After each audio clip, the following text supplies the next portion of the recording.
तो मूवी की शुरू में हम एक नेस्टियन एनिमल डेव को देखते हैं जो रेगिस्तान में अपने बेटे फिनी के साथ रहता है। वो अपने लिए एक परफेक्ट घर ढूंढ रहा है और इस वजह से उन्हें बहुत ट्रैवल करना पड़ता है। लेकिन फिनी को ये बिल्कुल पसंद नहीं है क्योंकि इससे वो कहीं भी अच्छे दोस्त नहीं बना पाता। अभी डेव ये जगह छोड़कर कहीं और जा रहा है और इससे फिनी बहुत नाराज होता है। तब डेव उसे बताता है कि जल्दी ही यहाँ एक फ्लड आने वाली है और लायन ने जंगल के सभी एनिमल्स को एक अर्जेंट मीटिंग के लिए बुलाया है।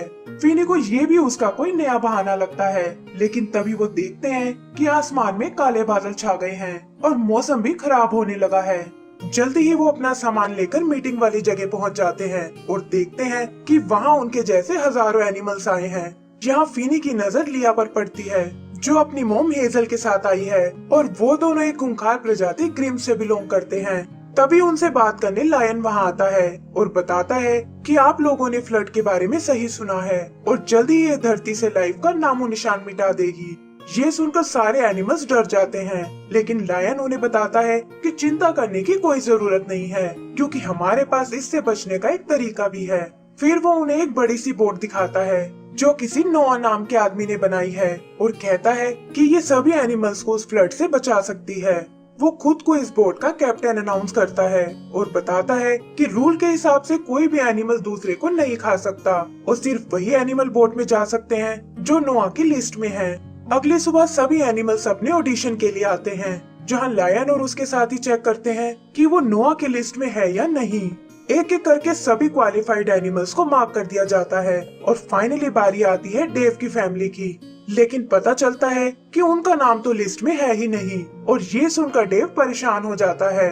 वो उन सब से बहुत रिक्वेस्ट करता है कि आप हमें इस तरह नहीं छोड़ सकते, लेकिन लायन को इससे कोई फर्क नहीं पड़ता। यहाँ नर्वस होते ही डेव एक ब्लू कलर की गैस छोड़ता है जो असल में नेस्टियन प्रजाति की कमजोरी है और गुस्से में वो सब उसे बाहर भगा देते हैं। उधर फिनी और लिया अपने पेरेंट्स का वेट करते हैं और पता चलता है कि लिया और उसकी फैमिली को पास मिल गया है। डेव भी फिनी का दिल नहीं तोड़ना चाहता और उसे झूठ बोलता है कि बाकी एनिमल्स के साथ वो भी बोट पर जा रहे हैं। शाम होते होते सभी लोग अपने लिए एक जगह ढूंढ लेते हैं और डेव भी अपना नया घर तैयार कर लेता है।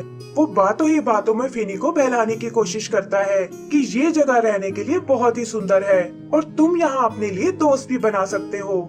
फिनी भी समझ जाता है कि जरूर कुछ गड़बड़ हुई है और तब डेव उसे असलियत बताता है कि कैसे लायन ने उन्हें रिजेक्ट कर दिया है। ये सुनकर फिनी का दिल टूट जाता है और डेव भी उसे उदास नहीं देख पाता। वो प्रॉमिस करता है कि हम उस बोट में जरूर जाएंगे और ये कहकर उसे गले से लगा लेता है। अगली सुबह सभी एनिमल्स बोर्डिंग करने लगते हैं जहाँ एक फ्लेमिंगो चेकिंग करने में उनकी मदद कर रहा है।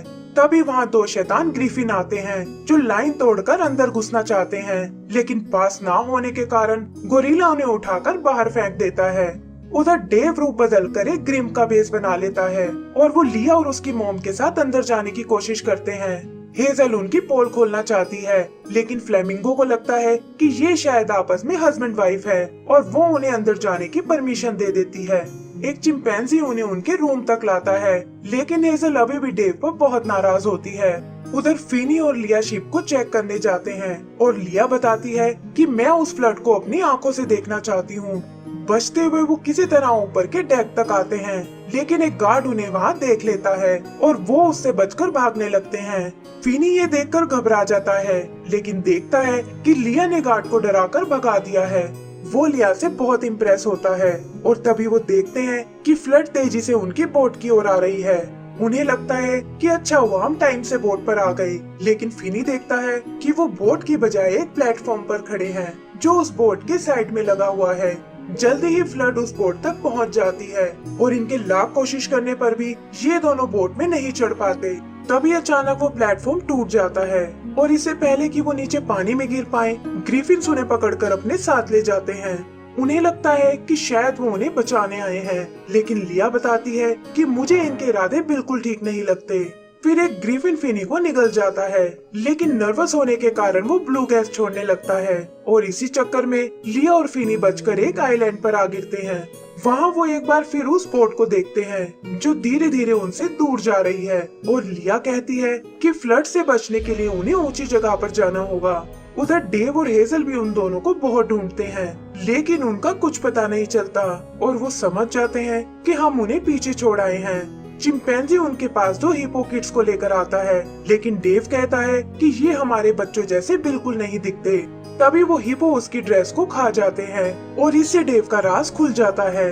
गार्ड्स उन दोनों को एक जेल में डाल देते हैं और उनके समझाने के बावजूद लायन उनकी मदद करने से मना कर देता है। हेजल को लगता है कि ये सब डेव की ही गलती है और वो उसे जल्दी से कोई आइडिया सोचने को कहती है, वरना वो उसे मारकर खा जाएगी। इधर लिया भी फिनी को बिल्कुल पसंद नहीं करती और कहती है कि यहाँ से हमारे रास्ते अलग अलग हैं। रात को वहाँ बहुत तेज बारिश होती है और लिया देखती है कि फिनी ने अपने लिए एक शानदार घर बना लिया है और ना चाहते हुए भी उसे उसके पास जाना पड़ता है। वहाँ वो फिनी को चमकते हुए देखती है और फिनी बताता है कि ये उनकी बॉडी का स्पेशल फंक्शन है। वो एक बार फिर लिया से दोस्ती करने की कोशिश करता है, लेकिन लिया कहती है कि वो तो बस यहाँ शेल्टर लेने आई है और सुबह होते ही वो अलग रास्ते पर निकल जाएगी। लेकिन अंदर से वो दोनों ही बहुत डरे होते हैं और उम्मीद करते हैं कि उनके पेरेंट्स उन्हें लेने जरूर आएंगे। जल्दी ही सुबह हो जाती है और वो देखते हैं कि फ्लड का पानी उनके घर तक पहुंच गया है। फिनी अपने लिए एक बोट तैयार करता है, लेकिन वो भी गलती से उनसे दूर चली जाती है और ये देखकर लिया को बहुत गुस्सा आता है। तभी वो ग्रीफिन्स एक बार फिर उन पर अटैक करने आते हैं, लेकिन लिया किसी तरह फिनी को बचा लेती है और भागते हुए वो एक वेल के पास आते हैं जो किनारे पर बैठी सो रही थी। वेल चीख मारकर ग्रीफिन्स को दूर उड़ा देती है और पता चलता है कि वो भी फ्लड से डरकर भाग रही है। वो अपना नाम ओबीसी बताती है, जिसके साथ स्टे पुट नाम का एक पैरासाइट भी है और उन्हें भी लायन ने बोट पर ले जाने से मना कर दिया था। वो खुद भी नहीं जानती कि वो असल में एक पानी की ही एनिमल है और बाकी सब भी ये बात नहीं समझ पाते। फिनी उन्हें अपने साथ माउंटेन की ओर चलने को कहता है, लेकिन लिया को लगता है कि इस तरह उनकी स्पीड स्लो हो जाएगी। तब फिनी उसे समझाता है कि ओबीसी ने हमारी जान बचाई है और हम उसे इस तरह मरने के लिए नहीं छोड़ सकते। इधर वो ग्रिफिन्स उन्हें खाने का प्लान बनाते हैं और पत्थर से एक ऐसा ब्रिज तैयार करते हैं जिस पर आते ही वो सब नीचे गिर जाएंगे। फिनी और उसके दोस्त भी माउंटेन की ओर आगे बढ़ने लगते हैं और देखते हैं कि फ्लड का पानी तेजी से उनके करीब आ रहा है। उधर डेव और हेजल जेल से निकलने का प्लान सोच रहे हैं और तभी डेव को एक आइडिया आता है। वो ऐसा शो करते हैं जैसे हेजल उसे खाने की कोशिश कर रही है और ये देखकर गार्ड उसे रोकने आता है, लेकिन वो उसे बेवकूफ बनाकर वहाँ से भाग निकलते हैं। गार्ड से बचते हुए वो शिप के कंट्रोल रूम तक आते हैं और देखते हैं कि बोट को खुद लायन चला रहा है। डेव एक बार फिर उसे प्यार से समझाने की कोशिश करता है, लेकिन लायन कहता है कि मैं किसी भी कीमत पर वापस नहीं मुड़ने वाला और डेव को खाने की धमकी देता है। तभी हेजल पीछे से आकर उसे बेहोश कर देती है और डेव बोट को वापस आइलैंड की ओर मोड़ देता है, जहाँ दूर उन्हें माउंटेन की चोटी नजर आती है। इधर वो ग्रिफिन्स अपने डिनर का वेट करते हैं और जल्दी ही फिनी और उसके साथ ही उस ब्रिज तक पहुँच जाते हैं। फिनी को लगता है कि उन्हें शायद कोई और रास्ता लेना चाहिए, लेकिन लिया कहती है कि पहले ही तुमने ओबीसी की हेड बनाने में बहुत टाइम वेस्ट कर दिया है और फ्लड भी लगभग हम तक पहुंच चुकी है। ये कहकर वो उस ब्रिज को क्रॉस करने लगते हैं, लेकिन वो उनका वेट नहीं सह पाता और पत्थरों के साथ वो भी नीचे गिरने लगते हैं। ग्रिफिन्स उन गिरते हुए पत्थरों में ट्रैप हो जाते हैं, लेकिन ओबीसी फिनी की हेड को एक पैराशूट की तरह यूज करके उड़ने लगती है। उड़ते हुए वो माउंटेन के काफी करीब आ जाते हैं, लेकिन तभी अचानक वो हेड टूटने लगती है और वो सारे क्रैश होकर नीचे गिर जाते हैं। यहाँ उन्हें ऊपर जाने का एक रास्ता दिखाई देता है, लेकिन लिया कहती है कि मैं तुम पागलों के साथ और नहीं रह सकती और आगे का रास्ता मैं अकेले ही तय करूंगी। फिनी को ये सुनकर बहुत दुख होता है, लेकिन ओबीसी उसे समझाती है कि टाइम आने पर उसका गुस्सा अपने आप शांत हो जाएगा। उधर बोट पर एक गार्ड लायन से मिलने आता है, लेकिन डेव और हेजल लायन को एक पपेट की तरह यूज करके उसे बेवकूफ बना देते हैं और कहते हैं कि थोड़ी देर तक हमें कोई डिस्टर्ब नहीं करेगा। आगे हम लिया को देखते हैं जो अकेले ही उस सुनसान रास्ते से आगे बढ़ रही है और सोचती है कि काश उसने अपनी मोम का साथ ना छोड़ा होता। उसे खुद पर बहुत गुस्सा आता है और इसी चक्कर में चट्टान टूटने से वो नीचे गिरने लगती है, लेकिन एंड टाइम पर ओबीसी और उसके दोस्त वहां आकर उसे बचा लेते हैं। वो अपनी जान बचाने के लिए उनका शुक्रिया अदा करती है और साथ ही माफी मांगती है कि उसे उनसे इस तरह बात नहीं करनी चाहिए थी। फिर वहाँ से निकलकर वो सब एक क्रिस्टल केव में आते हैं और फिनी अपनी स्किल से सबके लिए बेड बना कर देता है, यहीं डेव और हेजल के बीच भी दोस्ती हो जाती है और वो प्रॉमिस करता है कि हम अपने बच्चों को बचा कर ही रहेंगे। जल्द ही सुबह हो जाती है और फिनी देखता है कि केव में पानी भरना शुरू हो गया है। पानी के बहाव से वो तेजी से उन टनल्स में आगे बढ़ने लगते हैं और एक छोटे से होल में आकर फंस जाते हैं जिसके ठीक नीचे पानी भरा हुआ है। फिनी और लिया ओबीसी को रोकने की कोशिश करते हैं, लेकिन इसी चक्कर में उसे छींक आ जाती है और ये दोनों उड़ते हुए सीधा उन ग्रिफिन्स के पास जा गिरते हैं। उन्हें देखकर ग्रिफिन्स के मुंह में पानी आ जाता है, लेकिन इससे पहले कि वो उन्हें अपना खाना बना पाए, पानी ओबीसी को होल से बाहर फेंक देता है और वो ग्रिफिन्स को लेकर नीचे गिर जाती है। फिनी और लिया को लगता है कि उनकी दोस्त शायद मारी गई है और ये सोचकर वो दोनों उदास हो जाते हैं। तभी फ्लड का लेवल माउंटेन के ऊपर पहुंच जाता है और लिया फिनी को तुरंत ऊपर की ओर चलने को बोलती है। जल्दी ही वो पूरा माउंटेन फ्लड में डूब जाता है और ये दोनों आइस के एक बड़े से टुकड़े पर तैरने लगते हैं। फिनी को लगता है कि अब शायद उनका आखिरी टाइम आ गया है, लेकिन लिया कहती है कि ये सब मेरी ही गलती है और अगर तुम नहीं होते तो हम शायद यहाँ तक नहीं पहुँच पाते। फिर वो फाइनली उसे अपना दोस्त बना लेती है और वो दोनों एक दूसरे को हग करने लगते हैं। तभी उनकी नजर उस बोट पर पड़ती है और वो समझ जाते हैं कि उनके पेरेंट्स यहाँ उन्हें बचाने आए हैं। इधर डेव और हेजल को पानी में कुछ नजर नहीं आता और लिया को भी लगता है कि हमें उन्हें कोई सिग्नल देना चाहिए। तब फिनी लिया से खुद को डराने को बोलता है और डेव देखता है कि पानी में एक जगह ब्लू स्मोक निकल रहा है। वो समझ जाता है कि ये उसका बेटा ही है और वो बोट को उनकी ओर घुमा देता है।